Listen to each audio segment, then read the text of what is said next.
Dahil kapag kumakain talaga tayo ng masarap, kinakabahan ako. Ang kakainin natin for today ay seafood kare-kare. Dito sa ating kare-kare, ang inilagay natin ay ang peanut butter ni Tita Cel na sugar-free. At dito naman sa ating bagoong ay nilagyan natin ng equal instead na sugar. Bago natin kainin to, i-check na muna natin ang baseline ng ating blood sugar.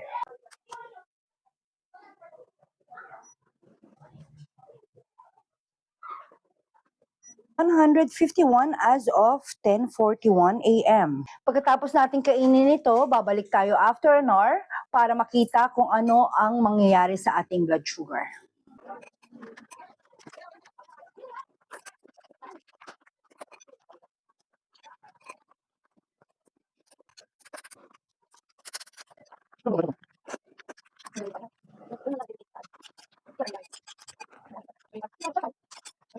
Nakalipas na ang isang oras at i-check na natin kung ano na nangyari sa ating blood sugar.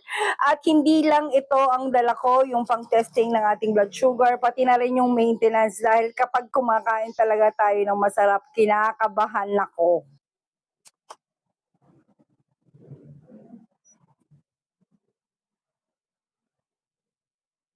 (130 as of 11:53 a.m. I'm so happy na sa kare-kare na kinain natin with bagoong ay hindi nag-spike yung ating blood sugar. From 151, bumaba pa siya ng 130 nang walang iniinom na maintenance.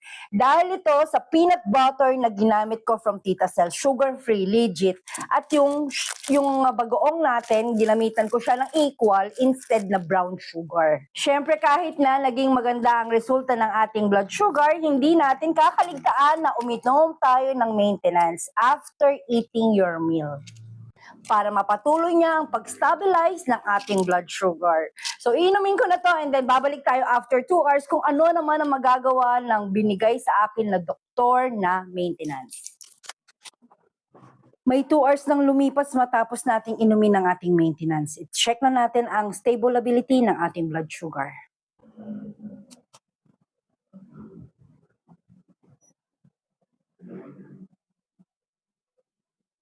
(93 ang ating blood sugar as of 1:51 p.m.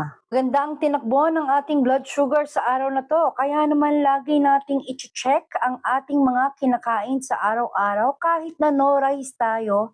Make it sure na ang ating mga kinakain ay healthy. At lagi lang natin tatandaan na kahit mababa ang ating blood sugar, huwag tayong lilimot na uminom ng ating